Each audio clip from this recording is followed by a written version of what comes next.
March 2020. India entered into a national lockdown, thrusting our lives into a standstill.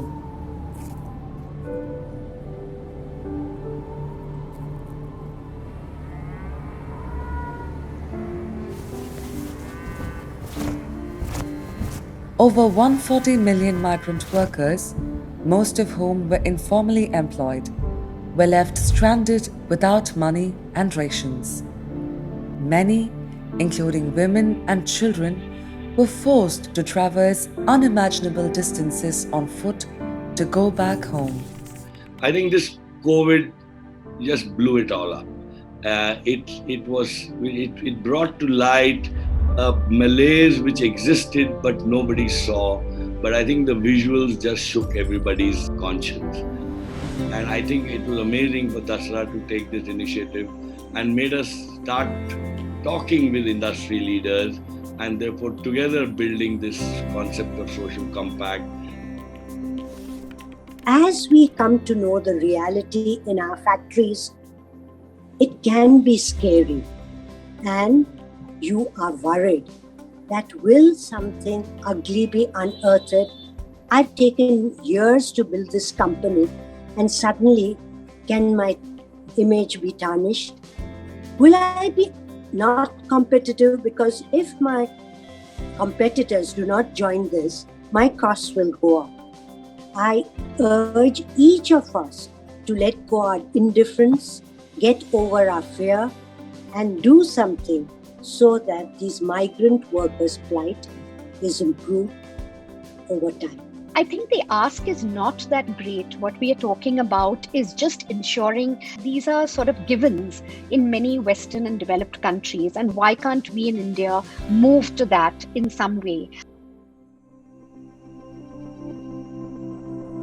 This unique platform brings together NGOs and business leaders to co-develop a set of tenets and practices aspiring towards greater dignity and equity for 1 million informal workers and their families in India. This is not an audit. This is really something that will help us understand what are some of the opportunities that we have for improvement. Even if I had walked into a site, I would not have necessarily asked, are there toilets for women? It doesn't even occur to us. It's sad, but that's true.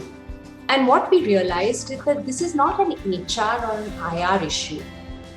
This has to have a buy-in from the very top. It has to start with us, either as owners or the board or top management of our companies, asking ourselves, really, what kind of future do we want for our cities? Do we want a future where we have extreme privilege and extreme poverty?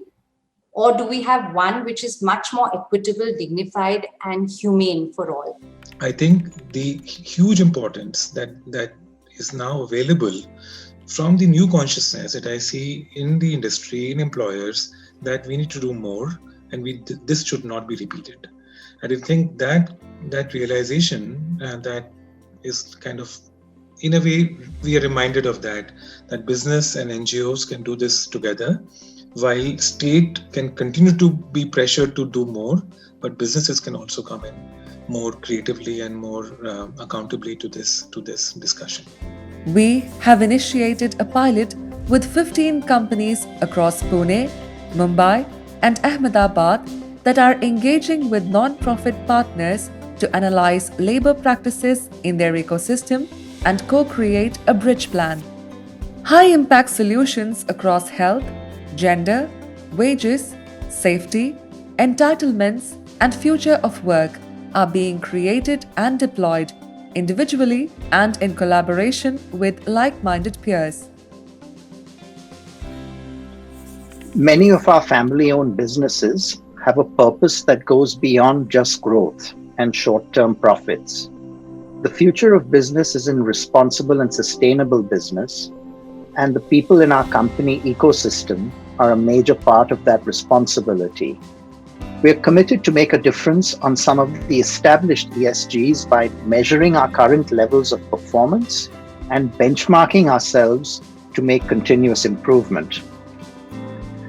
As individual companies step forward to adopt this new aspiration, industry bodies like CII and FPN can play a significant role in mainstreaming good practices to enable systemic improvements that ensure our businesses grow both responsibly and in a sustainable manner.